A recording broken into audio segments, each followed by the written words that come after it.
नमस्कार दोस्तों, एडिल civil services classes में आप सबका स्वागत है। फ्रेंड्स, आज हम लोग सर्वाइवल सीरीज के अंतर्गत लेक्चर 3 पे डिस्कशन करेंगे। और जैसा कि आप सबको मालूम है कि बायोलॉजी हम लोग का सब्जेक्ट अभी चल रहा है, तो चलिए डिस्कशन स्टार्ट करते हैं। पहला क्वेश्चन है कि मानव के बाल एवं नख में कौन सा प्रोटीन होता है। तो ये केराटिन होता है, एक प्रोटीन है ये, जो कि कहाँ पाया जाता है, मानव के बाल और नख नाखून में। ठीक है फ्रेंड्स। सेकंड, किसकी उपस्थिति के कारण दूध में मिठास आ जाती है, यानी कि दूध जो है वो मीठा किसकी उपस्थिति के कारण से लगता है, तो लैक्टोज के कारण से, याद रखिएगा। और भी फैक्ट याद रखिएगा दूध से संबंधित। लैक्टोबैसिलस बैक्टीरिया के कारण दूध जो है ख़राब हो जाता है, यानी कि दूध आपने देखा होगा कि कुछ समय के बाद मतलब अगर रखिएगा आप ऐसे ही तो वो फट जाता है, तो लैक्टोबैसिलस जो बैक्टीरिया है उसके कारण से होता है। और नेक्स्ट है कि गाय के दूध के हल्के पीले रंग का कारण क्या है, तो कैरोटीन एक कार्बोहाइड्रेट है। ठीक है, कैरोटीन कार्बोहाइड्रेट के कारण से गाय का जो दूध होता है वो हल्का पीले रंग का होता है। ठीक है फ्रेंड्स। नेक्स्ट, दूध का सफ़ेद रंग, जनरली दूध जो होता है किस रंग का होता है, सफ़ेद होता है। तो ये किसके कारण से होता है, तो कैसीन के कारण से। और कैसीन क्या है, एक प्रोटीन है। तो क्वेश्चन यह भी आता है कि दूध में कौन सा प्रोटीन पाया जाता है, तो कैसीन प्रोटीन पाया जाता है, ये याद रखिएगा। और इसी कारण से दूध क्या होता है, सफ़ेद होता है। नेक्स्ट, शरीर में ऊतकों यानी कि टिश्यूज का निर्माण होता है, किससे होता है, तो प्रोटीन से होता है। याद रखिए किससे होता है, प्रोटीन से। अब इसके बाद यहाँ पर मैचिंग में दिया हुआ अणु और उपस्थित तत्व, तो किस अणु में कौन सा तत्व उपस्थित होता है ये देख लीजिए। विटामिन B12 में क्या होता है, कोबाल्ट होता है। कल भी मैंने डिस्कशन किया था कि विटामिन B12 में क्या होता है, कोबाल्ट होता है। और हीमोग्लोबिन में क्या होता है, लोहा होता है। और क्लोरोफिल में क्या होता है, मैग्नीशियम होता है। काफ़ी इंपॉर्टेंट है, इन सबको देख लीजिएगा। नेक्स्ट, सामान्य क्रियाशील महिला के लिए प्रोटीन की उपयुक्त दैनिक मात्रा क्या है, तो एक क्रियाशील अगर महिला है तो उसको कितनी प्रोटीन की ज़रूरत पड़ेगी प्रतिदिन, तो ये 45 ग्राम है, 45 ग्राम, याद रखिएगा। और दूध पिलाने वाली माँ यानी कि जो माँ बच्चे को जन्म दी है उसको कितनी ज़रूरत पड़ेगी, तो 70 ग्राम, ये याद रखिएगा। ठीक है फ्रेंड्स। एक कठोर परिश्रम करने वाले पुरुष की दैनिक ऊर्जा की आवश्यकता कितनी होती है। अगर एक व्यक्ति जो है कठोर परिश्रम करता है तो उसको प्रतिदिन कितनी ऊर्जा की ज़रूरत पड़ेगी, तो यहाँ पर देख लीजिए 4000 किलो कैलोरी।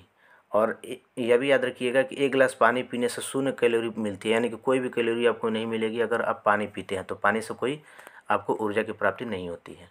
नेक्स्ट, मानव शरीर का कौन सा भाग ताप को नियंत्रित करता है, यानी कि हमारा जो शरीर है उसका कौन सा भाग जो है ताप को नियंत्रित करता है, तो ये कौन सा है, फेफड़ा, याद रखिएगा, फेफड़ा, लंग्स।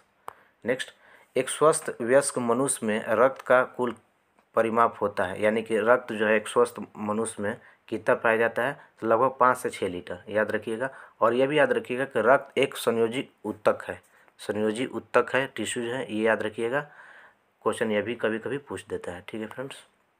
नेक्स्ट, शरीर में हीमोग्लोबिन का कार्य है, यानी कि जो ब्लड में हीमोग्लोबिन पाया जाता है उसका क्या काम होता है, तो इसका काम होता है ऑक्सीजन का परिवहन, यानी कि ऑक्सीजन को ये ढोने का काम करता है हीमोग्लोबिन, ये भी याद रखिएगा। और रक्त का लाल रंग जो है हीमोग्लोबिन के कारण से होता है, यह भी याद रखिएगा, काफ़ी इंपॉर्टेंट है।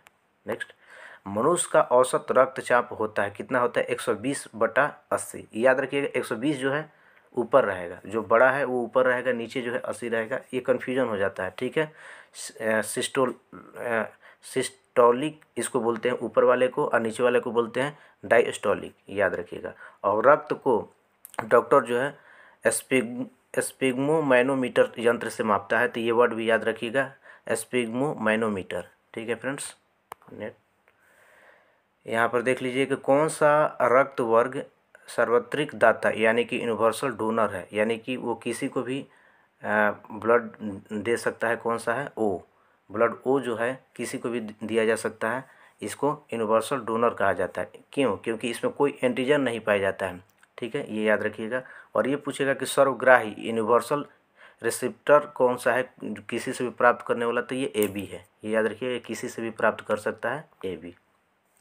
नेक्स्ट, रक्त समूहों की खोज किसने की थी, तो ये कार्ल लैंडस्टीनर ने की थी, ये याद रखिएगा। कार्ल लैंडस्टीनर जो थे रक्त समूह की खोज किए थे। और ये आर एच फैक्टर जो है रक्त समूह में होता है वो अलग अलग आर एच फैक्टर होता है, इन्होंने बताया था, और ये बंदर से इन्होंने से लिया था। ठीक है फ्रेंड्स। रक्त का पीएच मान कितना होता है? रक्त का पीएच मान 7.4 होता है, याद रखिएगा। और मैंने पहले ही बताया था कि स्वस्थ मनुष्य में रक्त की मात्रा जो होती है कितनी होती है? 5 से 6 लीटर होती है, ये याद रखिएगा। हमारे शरीर में कौन संक्रमण से रक्षा करता है? WBC, इसको श्वेत रक्त कणिकाएं बोलते हैं, याद रखिएगा। ये क्या करता है कि जो भी हमारे अंदर शरीर में संक्रमण होता है उससे ये बचाने का काम करता है WBC। इसके बाद है कि रुधिर के प्लाज्मा में किसके द्वारा एंटीबॉडी निर्मित होती है? तो लिम्फोसाइट के द्वारा। यानी कि प्लाज्मा में जो रुधिर के प्लाज्मा में जो होता है एंटीबॉडी का निर्माण, वो किसके कारण से होता है? लिम्फोसाइट के कारण से। नेक्स्ट, लाल रक्त कणिकाएं RBC मुख्यतः बनी होती हैं, तो ये किससे बनी होती है? अस्थि मज्जा में, याद रखिएगा। अस्थि मज्जा यानी कि बोन मैरो भी इसको इंग्लिश में बोलते हैं, याद रखिएगा। लाल रक्त कणिकाएं मुख्यतः बनती है कहाँ पे? अस्थि मज्जा में। और ये याद रखिएगा कि ये बनती हैं बोन मैरो में, लेकिन ये नष्ट कहाँ होती हैं? तो ये तिल्ली या प्लीहा, स्प्लीन इसको इंग्लिश में बोलते हैं, यहाँ पर ये नष्ट होती हैं, ठीक है फ्रेंड्स। और WBC कहाँ बनता है? तो प्लीहा में। अब प्लीहा याद रखिए, देखिए ये RBC जो है प्लीहा में नष्ट हो जाता है और WBC जो है ये प्लीहा में बनता है, तो ये दोनों को आप देख लीजिएगा, ठीक है फ्रेंड्स। नेक्स्ट, रक्त का थक्का बनने में भूमिका निभाने वाला एंजाइम है, तो थ्राम्बिन जो है एंजाइम है, ये रक्त को थक्का बनाने में मदद करता है। नेक्स्ट, मनुष्य शरीर में खून की शुद्धिकरण की प्रक्रिया को कहते हैं डायलिसिस कहते हैं। हमारे शरीर में जो खून की शुद्धिकरण की प्रक्रिया होती है उसको क्या बोलते हैं? डायलिसिस बोलते हैं। और ये किसके द्वारा होता है? वृक्क के द्वारा, किडनी के द्वारा होता है, ये याद रखिएगा। और रक्त प्रवाह जो है मानव शरीर में ये 1200 सीसी प्रति मिनट होता है, तो ये वर्ड भी याद रखिएगा, 1200 सीसी प्रति मिनट। नेक्स्ट, मानव गुर्दे में बनने वाली पथरी प्रायः होती है, मानव शरीर में कभी कभी आपने देखा होगा पथरी बन जाती है, तो वो पथरी किसकी बनी होती है? तो कैल्शियम ऑक्जेलेट की। काफ़ी इंपॉर्टेंट है कैल्शियम ऑक्जेलेट। ओके, तो आज के डिस्कशन में फ्रेंड इतना ही। मिलते हैं हम लोग अपने नए लेक्चर में, तब तक के लिए धन्यवाद।